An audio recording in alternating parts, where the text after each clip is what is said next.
So మరి ఏంటి మీ opinion ఏంటి? ముందుగా యోయోటి ప్రేక్షకులు అలాగే ఇతర పార్టీ నుంచి ఉన్న నాయకులకు విశ్లేషకులు అందరికీ నమస్కారం. ఇక్కడ పూర్తి స్థాయి వాస్తవాలను విశ్లేషించాల్సినటువంటి అవసరం ఉంది. మనం ఏమనుకుంటున్నాము, ఇక్కడ ఏదో అజారుద్దీన్ని మంత్రి పదవి ఇచ్చారు అనుకుంటున్నాం. ఖాళీగా ఉన్న 3 మంత్రి పదవులను ఇవ్వకుండా ఒకటే మంత్రి పదవిని ఫిల్ఫిల్ చేయడానికి చాలా అంతర్గతంగా రకరకాల రీజన్లు ఉన్నాయి. అందులో ప్రత్యక్షంగా పరోక్షంగా ఉన్నటువంటి రీజన్లు ఒకటి, ఆయన ఆల్రెడీ క్యాండిడేట్, అక్కడ ఆయనని కాదనుకొని నవీన్ యాదవ్ టికెట్ ఇచ్చారు. అంటే వీళ్ళిద్దరి మధ్యన ఆల్రెడీ ఒప్పందం జరిగింది. ఏమని, నా ప్రత్యయంగా నాకు ఏదైనా ఉంటేనే నేను వదులుతా అనేటువంటి అంశము కంపల్సరీ ఆడ మాట్లాడింది కాబట్టి అదొకటి. ఇంకో బలమైనటువంటి రీజన్ ఏంటంటే రేపు జరగబోయేటువంటి ఎన్నికల్లో బీహార్లో ఈయనని గొడ్డు చాకిరీ చేపించేది ఉంది. అది వరకు తెలియదు. రామ్నాథ్ చెప్పినట్టు ఆయన ప్రపంచ ఫిగర్. నువ్వు చెప్పినప్పుడు చెప్పండి సార్. అరే అనుమానం నిజంగా చెప్తా. ఇప్పుడు నిన్న ఇదే డిబేట్ లో మీ కాంగ్రెస్ సంబంధించిన ప్రతినిధి ఒక మాట అన్నాడు, ఏంటి పేపర్ లో వచ్చినాయన్ని నిజాలా అన్నాడు. మంత్రివర్గంలోకి జరుగుతుంది నేను చెప్తే పేపర్ లో వచ్చినాయన్ని నిజాలైతే ఎట్లా, రేపు 12 గంటల 15 నిమిషాలకు అది జరిగినప్పుడు కదా అన్నాడు. జరగడం అయిపోయింది, ఆయన మంత్రి అవ్వడం అయిపోయింది, అన్నీ అయిపోయింది.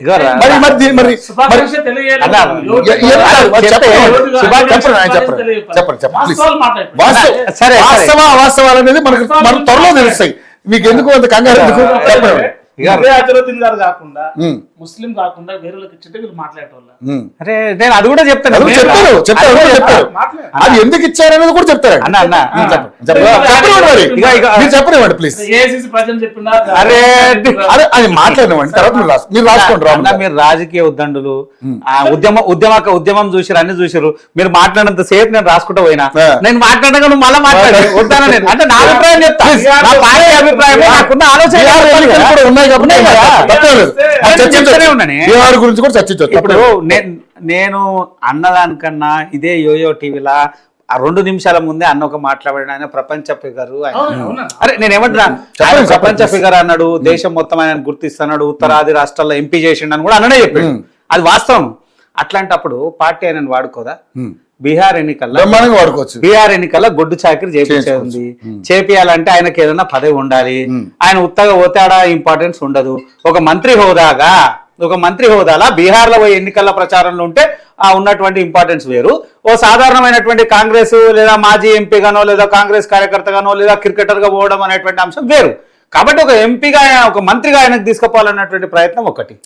తర్వాత ఇక్కడ స్థానికంగా గతంలో ఆయన్నే పోటీ చేస్తున్న ఆయన కాదని జరిపినప్పుడు మైనార్టీలో కూడా కొంతమంది వ్యతిరేకత ఉంటుంది. అరే మనకు ఉండేటువంటి స్థానం ఆల్రెడీ ఎంఐఎంని పక్కన జరిగింది. అవును, ఎంఐఎంని కాదని ఎంఐఎం టికెట్ లేకుండా ఎంఐఎం అభ్యర్థి లేకుండా చేసి మళ్ళా ఉన్నది ఎవరు అంటే కాంగ్రెస్ సంబంధించినటువంటి హిందూ అభ్యర్థి అనేటువంటి వాతావరణం ప్రజల్లోకి వెళ్తుంది. దాన్ని కూడా బైకాట్ చేసుకోవాలంటే అంది దానికన్నా బలమైనటువంటి పదవి మేము ఇచ్చినాము.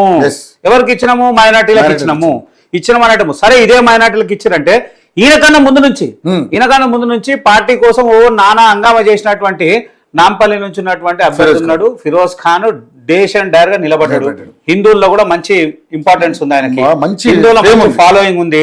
రేపు అవసరం అనుకుంటే ఆయన పక్షాన కొంతమంది హిందువులు కూడా మాట్లాడుతున్నారేమో, కానీ అది కూడా కాదని ఆయన కూడా కాదని ఈయనకి ఇవ్వడానికి ఉద్దేశం ఒకటే, రేపు బీహార్ ఎన్నికల్లో పూర్తి స్థాయి ఆయన సేవలు లేదా ఆయన గొడ్డు చాకిరి అంటున్నాను వాడుకుంటారు అన్న. నేను చెప్తున్నానే పార్టీ అట్లా. అరే నేను సేవలు నేనా అన్నా, గొడ్డు చాకిరి నేనా అన్నా. అరే నేను సేవలు అంటున్నా, అది కూడా అంటున్నా. ఆ చాకిరీ లెవెల్ వాడుకుంటారు.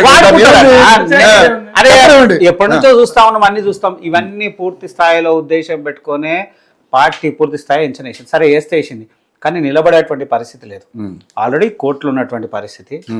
6 నెలల 3 నెలల అది ఊసిపోయే ముక్క. అది ఎప్పుడు ఊసిపోతుందో తెలియదు. ఊడిపోయే ముక్క అది. తక్కువని అంటే అనొచ్చు, అంటే అనొచ్చు. మళ్ళీ అట్లాంటప్పుడు ఈయనని బలి పశువు చేస్తుంది కాంగ్రెస్. 101% అజారుద్దీన్ ని బలివి. అంటే కాంగ్రెస్ కు క్లారిటీ ఉందంటారు, పక్కా క్లారిటీ. ఒకవేళ క్లారిటీ లేదనుకోండి అన్న రామ్లా 2 నిమిషాలే. ఒకవేళ లేదనుకుంటే నేను చెప్తా, లేదనుకుంటే ఇంకా 2 మంత్రి పదవులు కూడా ఫిల్ చేయొచ్చు కదా. అదెందుకు ఆపారు అంటే నేను ఏమంటున్నా, ఇప్పుడు ఉపయోగపడుతుండే కదా. ఒకవేళ నిజంగా ఒక బీసీకి ఇస్తే వాళ్ళు కూడా గొడ్డు చాకరీ చేయించుకోవచ్చు. అక్కడ కదన్నా, ఇక్కడనే అనుకుందాం రవి గారు, ఇక్కడనే అనుకుందాం. ఇప్పుడు వీళ్ళు ఎట్లా 2 మంత్రి పదవులలో సామాజిక సామాజిక వర్గాలకి ఇస్తారు. ఒక బీసీకి ఇచ్చారు అనుకోండి, ఆ బీసీ జూబ్లీ పనిచేస్తాడు కదా, బ్రహ్మాండంగా పనిచేస్తాడు కదా, బీసీ క్యాండిడేట్ మొత్తం తిరుగుతాడు కదా, బీసీ క్యాండిడేట్ అంటే తిరుగుతాడు కదా. అన్న ఇప్పుడు ఎక్కడ పంచాయతీ ఆల్రెడీ మైనార్టీకి ఇచ్చారు కాబట్టి రాదులేండి అంత ఒకవేళ నిజంగా ఇప్పుడు 3 రకాల ఆప్షన్లు ఉన్నాయి. ఒకవేళ ఒక మహిళకి ఇచ్చిన అనుకో, మహిళకి ఇచ్చినానే నీకు సానుభూతి ఉంటుంది. మహిళ నువ్వు ఆ 2 పదులను ఆపి ఈ ఒక్కటి ఇచ్చే ఉద్దేశం ఏంటంటే దీంట్లో లోతర్థం చాలా ఉన్నది. రేపు జరగబోయేటువంటి బీహార్ ఎన్నికల్లో పూర్తి స్థాయి అక్కడ వాడుకునేటువంటి ప్రయత్నము, ఇక్కడ కూడా మంత్రి స్థాయిగా అక్కడ పోయి చేసేటువంటి ప్రయత్నము, ఇక్కడ ఉన్నటువంటి మైనార్టీలను ఓట్లని చేసుకున్నటువంటి ప్రయత్నం కాంగ్రెస్ క్లియర్గా చేస్తుంది. దాంట్లో ఏమాత్రం సందేహం లేదు. అయితే ఏం చేసినా కానీ ప్రజల్లో ఏదో ఒక మూలాన వ్యతిరేకత వస్తూ ఉంది. ఇవాళ రాజగోపాల్ రెడ్డి గారు బహిరంగ వచ్చి మాట్లాడతలేకపోయినా లోపల ఎవరికైనా ఉంటుంది. అందరం విన్నాం, అరే రాజగోపాల్ రెడ్డికి తప్పకుండా అయిపోతే నిన్నటి వరకు కూడా, నిన్న సాయంత్రం వరకు కూడా అనుకున్నాం ఒకవేళ ఉంటే ఈయనది కూడా పేరుంటుండొచ్చు రాజగోపాల్ రెడ్డి. మిగతా ఎవరు లేకపోయినా కనీసం రాజగోపాల్ ఉంటుండొచ్చు, వాళ్ళిద్దరికి ఏదో ఒక కేటాయింపు ఉంటుంది అనేటువంటి ప్రయత్నం జరిగి అది కూడా జరగలేదు. కాంగ్రెస్ పార్టీ పూర్తి స్థాయి ఎన్ని జాగ్రత్తలు చేసినా వీళ్ళకి తెలవకుండానే అనేకమైనటువంటి ఇబ్బందులు మెల్లమెల్ల తేరుకుంటూ వస్తూనే ఉన్నాయి. అభ్యర్థి పట్లనే అట్లనే విభేదాలు ఉన్నాయి, మంత్రి పట్ల అట్లనే విభేదాలు ఉన్నాయి, అందరు మంత్రుల పట్ల కూడా అట్లనే ఉంది. ఇలా చూడండి, ఒక దగ్గర చోట్ల ఒక మంత్రి గారికి అక్కడ స్థానికంగా ఉన్నటువంటి లేదే ఇందిరాగాంధీకి సంబంధించినటువంటి ఇలా స్పెషల్ కార్యక్రమం ప్రోగ్రామ్ ఉంటే, జయంతి అన్న ఇలా వర్ధంతి ఇందిరాగారు గారు వర్ధంతి ఉంటే ఇంకో కాంగ్రెస్ నాయకులు వేసిన దండలు పక్కన పడేసి మళ్ళీ వీళ్ళు వేస్తున్నారు. అరే ఒక దండ మీద ఇంకో దండేస్తే తప్పేముంది? ఒకరు ఇందిరాగాంధీ గురించి ఒకరు దండేసారు, అదే నియోజకవర్గము లేదా అదే ప్రాంతం అదే జిల్లాకు సంబంధించిన ఒక నాయకురాలు వేసిన దండని నువ్వు తీసేసి ఇంకో దండేస్తున్నావు అని అంత దుర్మార్గమా? అంటే ఆ చిన్న విషయాల్లో కూడా వాళ్ళకి సింకితమైనటువంటి మనసు ఉంది. ఇద్దరు మహిళలే, వేసిపోయిన ఆమె మహిళనే, ఇంకొక ఆమె తీపిచ్చి మహిళ వేసిన ఆమె కూడా మహిళనే. అంటే చిన్న విషయాల్లోనే సమన్వయం లేనప్పుడు ఇంత పెద్ద నియోజకవర్గంలో ఒకవేళ జరగాలన్నటువంటి అంశంలో ఎక్కడ సమన్వయం ఉంది? మంత్రుల సమన్వయం లేదు, ఎమ్మెల్యేల సమన్వయం లేదు, అనేక విషయాల్లో కార్యకర్తలు కూడా సమన్వయం లేక అనేకమైనటువంటి ఇబ్బందులు. తెల్లారు లేస్తే పొద్దున్న లేస్తే వాడు వీడు ఆ మొత్తం జూబ్లీ హిల్స్ మీరు చూడండి, 3 రోజులకు 4 రోజులకు ఏదో ఒక పంచాయతీ అయితే ఉంది. అయితే ఏంది అని అంటే కొంత ప్రభుత్వ అధికారంలో ఉంది కాబట్టి దాన్ని బయటికి రాకుండా ప్రయత్నం చేస్తుంది. ప్రతి చోట ఆ ప్రయత్నం చేస్తున్నారు, కొంత సక్సెస్ అవుతారు తప్ప అంతకు మించి ఆలోచన ఏం లేదు. వాళ్ళు మాట్లాడుకుంటూ వీళ్ళు మాట్లాడుకుంటూ అనేక సందర్భాలు మేము మాట్లాడినాం అనుకోండి, భారతీయ జనతా పార్టీ అంటే మతపరమైనటువంటి రాజకీయం అన్న ఇందాక కూడా వాజ్పేయి దగ్గరకు పోయిండు డైరెక్ట్. వాజ్పేయి దగ్గర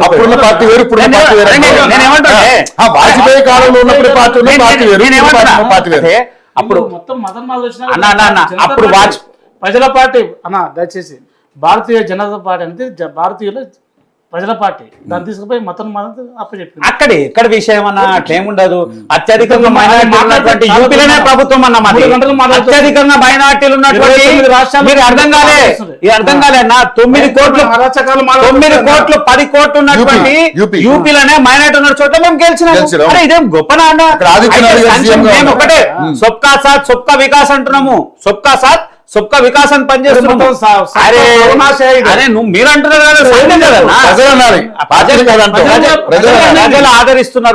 ప్రజలు ఆదరిస్తున్నారు కాబట్టి 2.2% నుంచి 29% వరకు మేము ఓట్ బ్యాంక్ వచ్చినాం.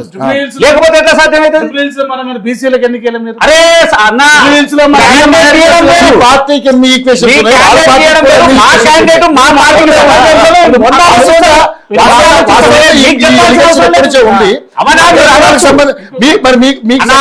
పార్టీ మాకు సిట్టింగ్ అభ్యర్థి నేను బయట తీసుకొచ్చి పెట్టాను కదా.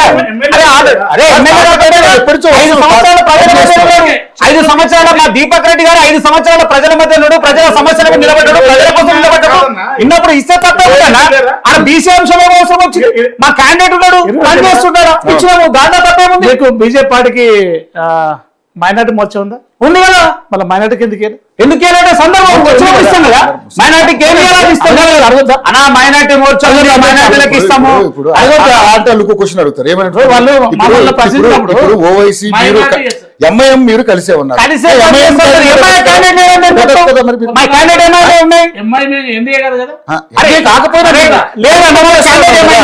గతంలో ఇదే క్యాండిడేట్ ఎంఐఎం నుంచి పోటీ చేశారు కదా. ఇదే నవీన్ యాదవ్ ఎంఐఎం నుంచి పోటీ చేస్తారు. చేస్తాడు, మళ్ళీ కాంగ్రెస్ చేస్తాడు. వినండి వినండి, మీరు అంత గట్టిగా మాట్లాడినా గట్టిగా వాస్తవం మాట్లాడుతున్నాము.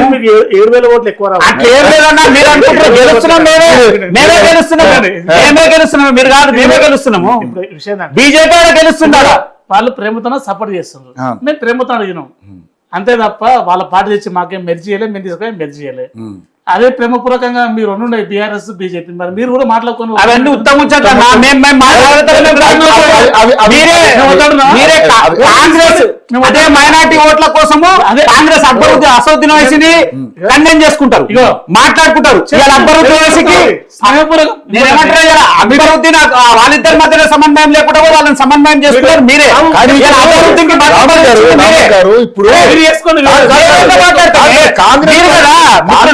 కాంగ్రెస్ పార్టీ ఈరోజు ఏ పరిస్థితిలో ఉందంటే, మీ మీ పార్టీకి సంబంధించిన ఒక మంత్రి క్యాండిడేట్ డిక్లేర్ చేసే అంశము మీకంటే ముందు ఎంఐఎం పార్టీ వాళ్ళు ఎందుకు అదే కదా ఇప్పుడు క్వశ్చన్.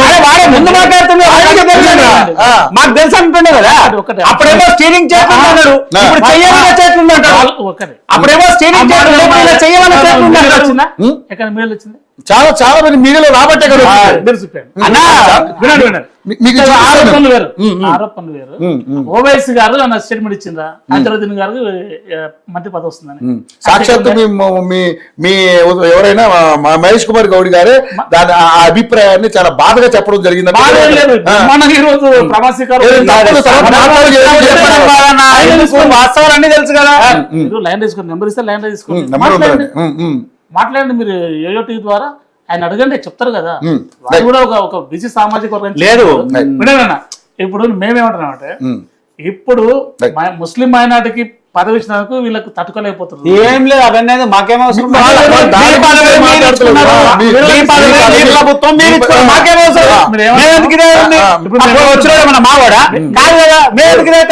మీకు ముస్లిం మీద మీ ప్రేమ ఉంటే ఈ రోజు మసీదు జరిగింది నమాజ్, మరి మసీదు కాడికి పోయి మీరు ఒక్కరన్నా పాంబడిస్తుండ్రా, వాళ్ళు ప్రేమిస్తుండ్రా? అది మీరు చెప్పాల్సిన అవసరం లేదు. ఎప్పుడు ఏం చేయాలో మాకు తెలుసు, మేము ఎట్లా చేస్తున్నాం అనేది మాకు తెలుసు. మైనార్టీల కోసం ఏం చేస్తున్నాం, ఆర్ఎస్ఎస్ ఎట్లుందో మైనార్టీల కూడా రాదు. సందర్భం ఇదే కంటిన్యూగా. ఇప్పుడు మేము మా మధ్యస్థాన్ని ప్రేమపూర్వక స్నేహపూర్వక తీసుకున్నాం, సపోర్ట్ తీసుకున్నాం, మీరు చేస్తే ఏం కాలే. మరి మీకు ఎన్డీ అధికారికంగా ఎన్డీలో జనసేన ఉంది కదా, టీడీపీ ఉంది కదా, మళ్ళీ వాళ్ళని ఎందుకు తీసుకోలేదు? లేరా? మాకు అవసరం లేదన్నా, మాకు అవసరం లేదు. మేము పనిచేస్తున్నాము ఏపీలో వాళ్ళు కలిసి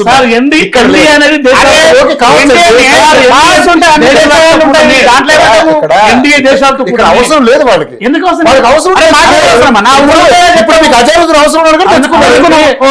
అవసరం అంటే పవన్ కళ్యాణ్ వస్తాడేమో ప్రచారంకి, నువ్వే డిసైడ్ చేస్తావు.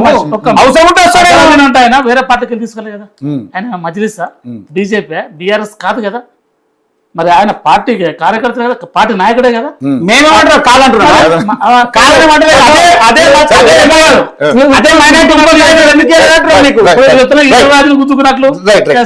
రవి గారు, ఒకవేళ నిజంగా కూడా వీళ్ళు చేయాలి, సామాజిక కోణంలో ఏదో ఇంకేదో చేయాలి, అభివృద్ధి చేయాలనేటువంటి అంశం ఉందనుకుంటే 2.5 సంవత్సరాల కాలం వృధా అయిపోయింది. 2.5 సంవత్సరాలు, 2 సంవత్సరాలు, సరే 2 సంవత్సరాలు, 23 నెలలు 22 అయితే 24 నెలలు అయితే 2 సంవత్సరాలు కూడా పంచాయతీ ఉందా? 2 సంవత్సరాలు. నేనేమంటున్నాను, ఒకవేళ నిజంగా చేయాలనుకుంటే ఇప్పటి వరకు వీళ్ళు ఒక 5-6 మందికి ఒక మంత్రితో షాక్ ఇచ్చేసి మళ్ళీ 2 సంవత్సరాలు ఇంకోటి ఇస్తే కూడా ఉపయోగపడుతుంది. అయినా కూడా చేయకుండా ఖచ్చితంగా వీళ్ళు ఇప్పుడు రాత్రి వీళ్ళు నిర్ణయం తీసుకోవడానికి కారణం ఒకటే, జూబ్లీస్ గెలవాలని. కానీ అది అసాధ్యమైనటువంటి జరగదు. ఇప్పుడు నేనేమంటున్నా, ఇన్ని రోజులు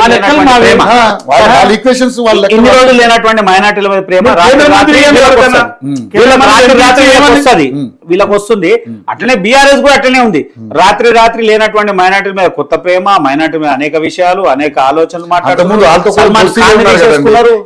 వాళ్ళతో కూడా దోస్తులు ఉన్నారు కదా, అది ఆయన కూడా అడుగుదాం. రైట్ రైట్ మల్లిపాక యాదగిరి గారు, సరే బీఆర్ఎస్ పార్టీ నియోజకవర్గంలో చాలా గట్టిగా ప్రచారం చేస్తుంది, సునీత గారు గెలవాలని మీరు కూడా గట్టిగా ఫైట్ చేస్తున్నారు. ఎందుకంటే మీ సిట్టింగ్ స్థానం అది, మీరు దాన్ని దక్కించుకోవడం